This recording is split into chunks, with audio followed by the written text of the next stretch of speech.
3 Golden Eagles for War Thunder. Link in the description. Hello you sexy beasts!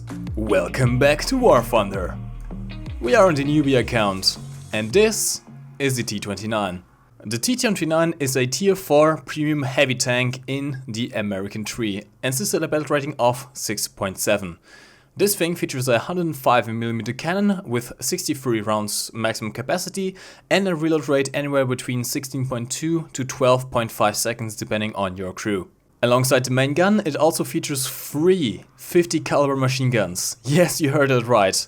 2 of them are mounted in the coax position and are absolutely excellent at taking out both lightly armored targets and aircrafts.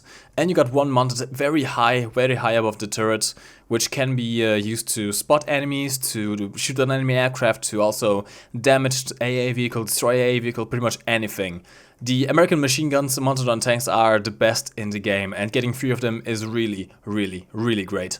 As for the gun handling, we are currently not on a fully aced crew. However, I can tell you the stats nonetheless. The horizontal turret traverse is anywhere between 12.6 and 18 degrees per second, which is on the low side. Now, this turret traverse is enough to track fast-moving targets at longer ranges. However, at close range you are going to have trouble responding quickly to flanking tanks coming from multiple sides, so keep that in mind. The vertical traverse speed is anywhere between 2.8 and 4 seconds, which is pretty much standard for most tanks in RB, and you have a vertical guidance between -10 and +15 degrees, which is just about enough to crest over low hills. As for the mobility of the tank weighs a total of 64.2 tons and has a 770 horsepower engine, which gives it a total horsepower per ton power ratio of 12, which is very respectable for a heavy tank. Now, it only has a 35 km/h top speed, however, it does reach that very quickly. Thanks to the rather good horsepower power to weight ratio, this thing has good acceleration in a straight line. That being said, the hull traverse is on the poor side. Especially when stationary, this thing doesn't like turning its hull very fast whatsoever. It takes some time to bring this tank around. Even if you are driving, I've noticed that this tank takes about a full second to respond between you first clicking the key to turn the tank and the tank actually turning. It is a bit of a slugfest. This tank is a bit of a slugfest. It is very fast in a straight line, however, don't expect it to zoom around the map when you have to take too many curves. Now let's take a look at the armor, shall we? Now, of course, the main selling point of the T29 is this massive gun mantle over here. Now, the flat front has 203mm of armor.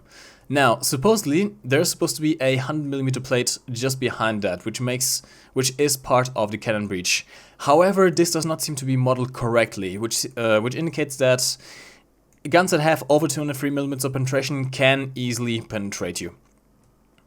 Now, we don't know if the 100mm plate in the back is going to ever be modeled correctly. If that is the case somewhere in the future, then this thing is going to have 300mm of total armor and is going to be pretty much impenetrable. But as it stands, this turret front can be penetrated. We have what seems to be a weak spot here of 38mm. This is the optic. However, as you can see, this optic is very long, and as we all know, optics in War Thunder have a kind of weird behavior of just soaking up shells. Personally, I would not risk shooting at this big hole, just because your shot can get trapped by the optic, but if you have no other choice, then try that. Now, the outer rim of the gun mantle is extremely thick, as you can see, 305mm, but on top of that, you also have this 178mm plate on the back, which is also extremely heavily angled and sloped. Pretty much this outer rim of the gun mantle is completely impenetrable, even by heat FS shells. So try not to shoot in this area. Try to stick to the middle, just outside this gun ring here. Now, of course, from the front, if you cannot quite penetrate the gun mantles, you have this weak spot here on top. Now, this is of course a very small target, especially at long range. It's going to be very, very hard to actually hit this. But at close range, and especially if you have a tall tank, this is quite an easy target to hit. And as you can see, it only has about 180 millimeters of armor.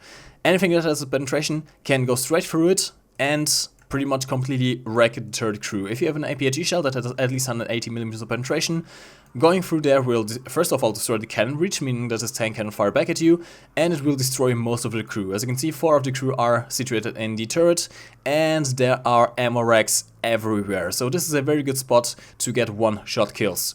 Alternatively, if you cannot hit that weak spot over here, you also have the turret cheeks. Now, these are a bit weird. You have to be very accurate with your shots to get effective shots in. As you can see, the turret is very rounded towards the side and as such is very prone to bouncing your shots. But if you hit these spots here just right, you have about 180 to 200 millimeters of effective armor, which can be penetrated. So we can see that turret is a very strong contender for heavy armor. However, the hull is not so much. The upper plate has anywhere between 150 to 160 millimeters of effective armor, with 30mm tracks covering them. However, the tracks are not made of rolled homogeneous steel, so they do not actually count as full 30mm. They're about 10 to 15mm of effective armor, which means that shooting the tracks probably will still bounce, since you have to penetrate both sides of the armor, but the hull itself is rather weak. Especially this machine gun port over here, this is a flat 102mm. This is very, very penetrable, and just behind that is the machine gunner and a big ammo rack. The lower plate is interesting. This middle section over here has anywhere between 180 to 200 millimeters of effective armor due to the extreme sloping, with the sides towards here actually being quite thin, about 85 and 90 to 100 millimeters of armor. And again, they're the feet of the machine gunner, the feet of the driver, and massive ammo racks in the back. So if you cannot quite penetrate this upper plate, or if you, for example, are facing a T29 that is cresting a hill, shoot towards the side of the lower plate. Those are your best chances to penetrate. As for the side armor, the frontal section is 76mm thick, with the turret having 127mm of effective armor, and the back here having 51. Now, the crew compartment of this tank is very, very well armored, as you can see, and the 76mm plate does allow you to angle this tank quite effectively, especially with these massive tracks here in the path. You can risk a bit of an angle. However, do not overextend it. If you overextend your angling, this backplate here becomes a problem, and it can easily penetrate the flat parts here of your side armor as well. As for the turret, I would recommend not angling the turret whatsoever. Your strongest armor is straight from the front, and if you face something that has over 200mm of penetration and that can go straight through the flat part of the gun mantles, still, don't angle your turret. As you can see, the more you angle your turret, the weaker your armor becomes. The side armor is thick, but not quite thick enough, and since it is rounded towards the front, it flattens out the armor. As you can see, since most of your stuff is right here, we have the gun on the left hand side actually, and loader, we have a second loader over here, since the ammunition is a two-part ammunition. You have ammunition absolutely everywhere in the turret. Most of the penetrating shots with APHE shells in the turret result in one-shot kills, and of course you have the commander right here in the back. And if you overextend your angling as well, you have this massive, just absolutely massive ammo rack on the bottom here. Now, one very interesting spot to note is this lower black back plate here. The upper plate is 50mm thick, nothing special of course, but of course you have the transmission and the engine to absorb any and all shell that goes through that. However, this lower part here is very, very, very interesting. Only 19mm thick. This can be penetrated by pretty much any AA vehicle in the game. And as you can see, just behind it is the transmission and the ammo. You might get a lucky shot off and detonate the ammo with your AA vehicle, but almost of the time you're going to destroy the transmission. And given that this tank has such a slow rotation speed, you can pretty much just completely immobilize this tank, set off the transmission, set it on fire multiple times, and just slowly cook this tank to death. Right, those are the raw stats of the T29. Let's see how this thing performs in battle.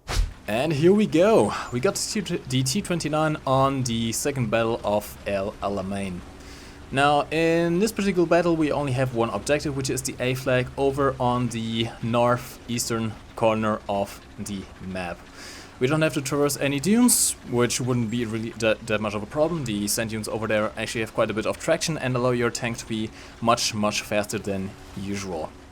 Well, not in terms of top speed, but they give you more traction and better acceleration overall and handling.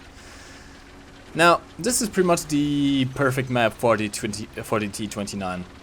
Having such a strong turret armor with a very powerful gun means that you can pretty much just completely break whatever comes in your way anywhere, depending. However, here's the thing. The T29 has a rather weak hull armor, which means that you have to try and hide it as best as you can. If you expose your hull, you pretty much negate all of that armor benefit that you get from the turret. And especially combined with the rather long reload of the 105mm cannon, you cannot afford to engage multiple enemies at close ranges. Combine that, of course, with the rather slow turret rotation speed and the rather slow hull traverse as well, and you've got yourself a tank that is very good at holding choke points, as long as it can stay in cover. However, it does not face well against brawlers or city combat or close quarter combat in general.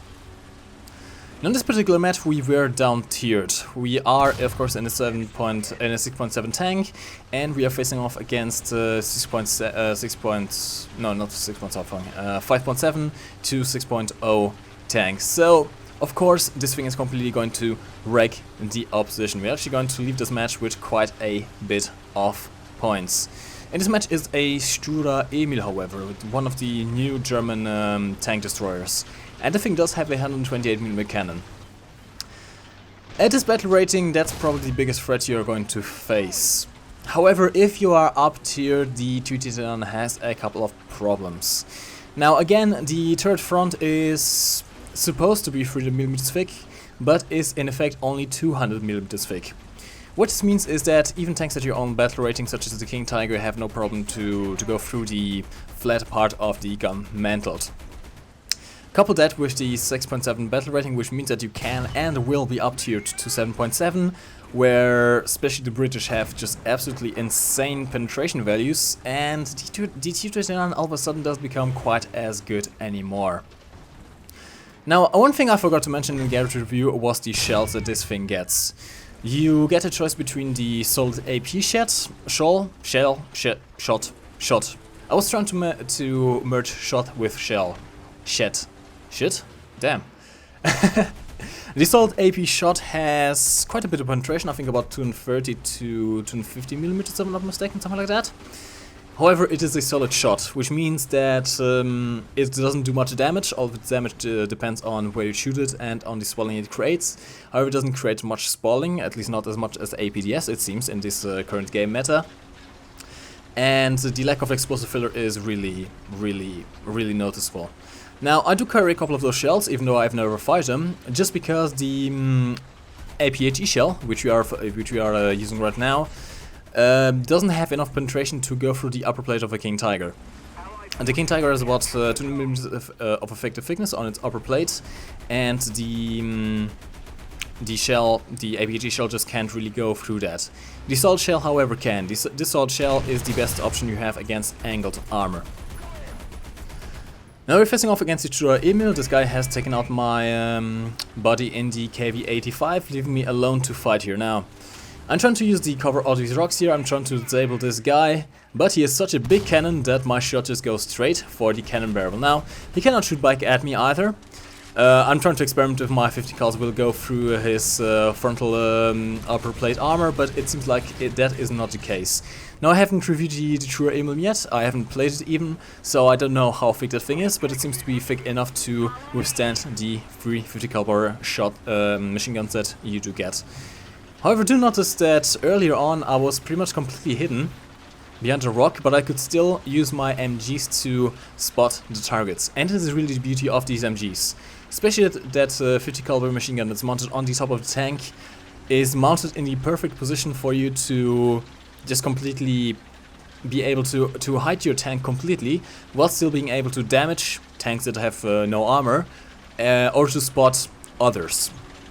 And that's really the beauty of this tank. It's a very versatile, heavy tank. It's definitely a very, very, very good tank. Now, of course, the mobility is kind of a problem.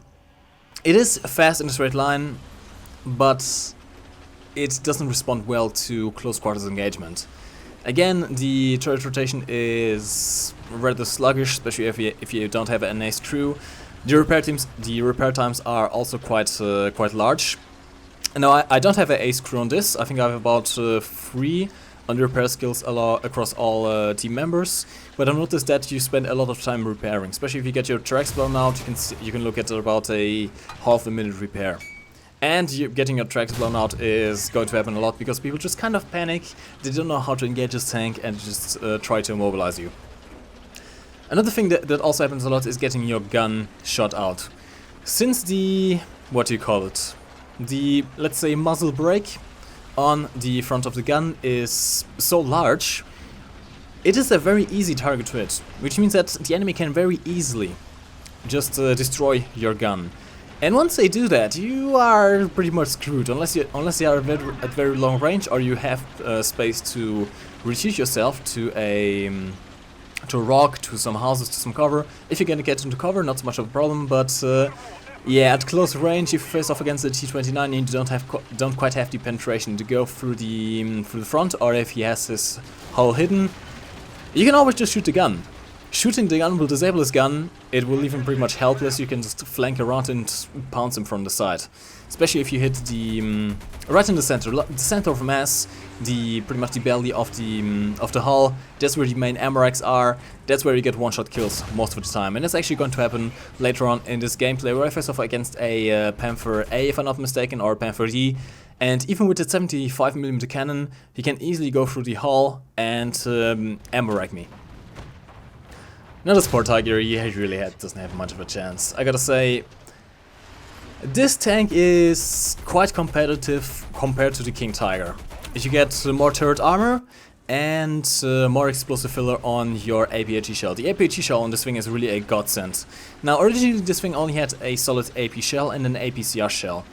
As said, this AP shell is nothing really special, and at such a rather mediocre fire rate, it isn't really effective. It's pretty much the same shell that you got on the T95, and that suffered from the same problems. The APCR shell had a lot of penetration, but given that APCR has such a poor performance against angled armor, it was also not very effective. However, they finally in this patch added APHE shells for this tank, the T95 and the T28. And I gotta say, this APHE shell is absolutely marvelous. Now, it has about 900 meters per second muzzle velocity. I think about 205 millimeters of penetration at close ranges. And a absolute shit ton of explosive filler. About 180 grams of explosive filler, which is... it is very good. It is very good. Honestly, this shell is absolutely amazing.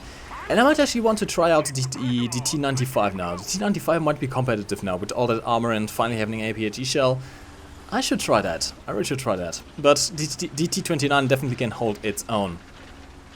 Most of the time, if you penetrate, it's going to be a one-shot kill, especially if you hit the center mass and the main fighting compartment. Now, of course, you have to keep in mind that the shell doesn't quite have as much penetration as, for example, the 88mm shell on the King Tiger. The King Tiger's 88mm shell has more penetration, better penetration over range, and has a higher muzzle velocity of 1000 meters per second. However, you can compare the shell quite favorably with the 105mm shell on the King Tiger 105, which is at a better rating of 7.0 and can face top tier tanks. That shell has double the explosive filler of this shell, and also more penetration. However, overall, the shell is more than enough at this battle rating. At 6.7, if you are the top tier tank, there really isn't anything that you can't penetrate with this shell. And of course, if you get up tiered, it starts to become a problem. Tanks like the T10M, for example, the IS-4M, the T-54s, they're going to give you trouble, and you probably cannot penetrate them with your APHE shell. For that, you can try the AP shot. I personally haven't had to try. I actually was quite lucky in the matchmaking I had. In the 10 games I've played in T49 and the T29, I had no top tier battles if I'm not mistaken. I might have had once. I might have had one 7.7, but that was pretty much about it. Now I'm not going to say that this tank is flawless. It isn't. You have to learn how to play this tank, and you have to learn how to position yourself. Your whole armor is extremely weak, and since you have so many weak spots that are very easy to hit at close range, you also have to keep your range, especially since you do have a rather slow horizontal turret traverse and hull traverse in general. Now, one thing you can definitely do with this tank is crashing hills. The negative 10 degrees gun depression isn't the best around, especially since we have now the Dicker Max and the Stura Emil, which have negative 15 degrees. But it's still very able to crest over shallow hills and as such keep your hull hidden whilst being able to target the enemy. And this is definitely a very good tactic. Try to stay at range. Try to engage one enemy at a time. Your release rate just isn't quite enough to deal with multiple enemies at the same time, especially if they come from multiple angles of attack, because the side of your turret is easily penetrable by anything at this tier. But overall, it is still a very good tank, and honestly, it is what the Americans need at this tier. Now, previously, in terms of heavy tanks, you had, for example, the T32, which can be quite comparable to this thing.